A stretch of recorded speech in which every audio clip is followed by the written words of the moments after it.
Сүүлийн 5 жилийн хугацаанд цахилгаан дугуй, скутер, мопедын хэрэглээ эрс нэмэгдэж нийт 580 гаруй иргэн энэ төрлийн тээврийн хэрэгслээр зорчиж байхдаа осолд оржээ.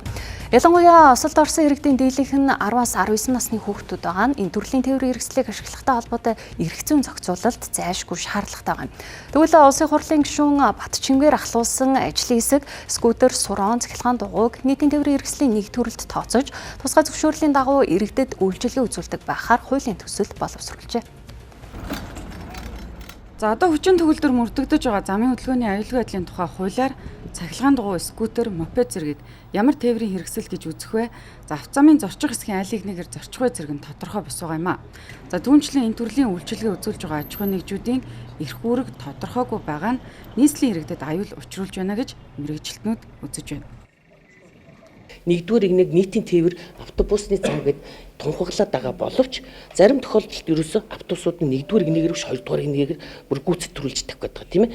Тэгэхээр энийг нэгдүгээр игнэнд хэрвээ шилжүүлээд өгчвөл бид нар замаа өргөтгөөд одоо өргөсгөөд чадахгүй ийм тохиолдолд нэгдүгээр игнэгээр зорчих тэр нөхцөлийг бүрдүүлж өгөх хэрэгтэй шүү дээ.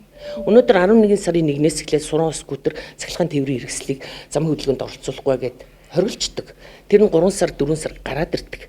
Энэ хооронд ядаж байгаа явж байгаа зорчиж байгаа энэ үед нь бол нэгдүгээр игнийг чөлөөлж ер нь дугуйн зам энэ цахилгаан тээврийн хэрэгслийн одоо бичил тээврийн хэрэгслийн зам болох ёстой л гэж би хуульсан ажлагчийн зүгээс үзэж байгаа. Тухайлх юм бол мопедыг 16 нас хүрсэн хүн унна гэж замын хөдөлгөөний төргийн заалт байж байгаад гадаадас мопед оруулж ирчихэд тэр нь ядаж зүүн талаа харах тойл байхгүй.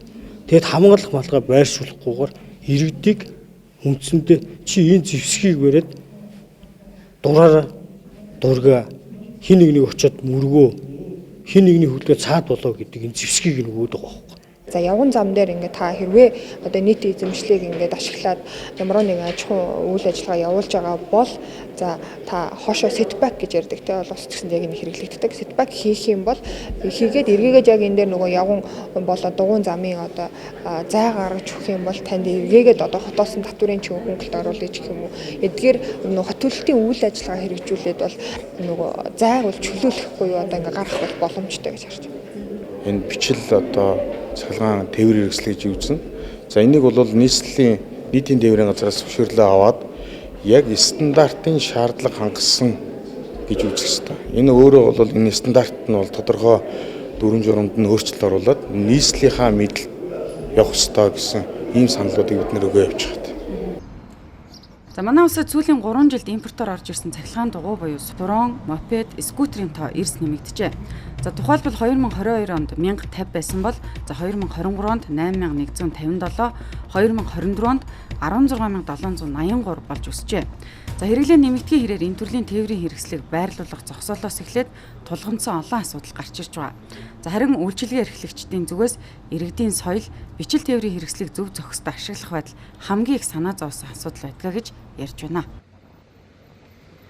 Дугуйны хэрэглээ, эвдрэл гэмтэл, за мөн дээрээс нь зохисгүй дугуйг ашиглахад хэрэглээтэй холбоотой асуудлууд нэгдүгürt багаад байгаа. За мөн дээрээс нь үүн дээр хууль эрх зүйн зохицуулалтыг яг байгууллага талаас нь хараад ч юм уу те одоо нийгэм талаас нь хараад ингээд хамгийн тохиромжтой байдлаар шийдвүүлээд өгөөсэй л гэсэн тийм хүсэл зорилго бол бидэнд байгаад байгаа. Хүмүүс өөрсдөө тэрийг сайн хараад анхаарад одоо хүн болгоныг бид нар одоо яг ингээд яваач гэдэг ингээд хэдий бид нар хүсэж байгаа ч гэсэн хүмүүс нь өөрсдөө бас нэг хумсартай жоохон хандмаар л санагдаад байгаа.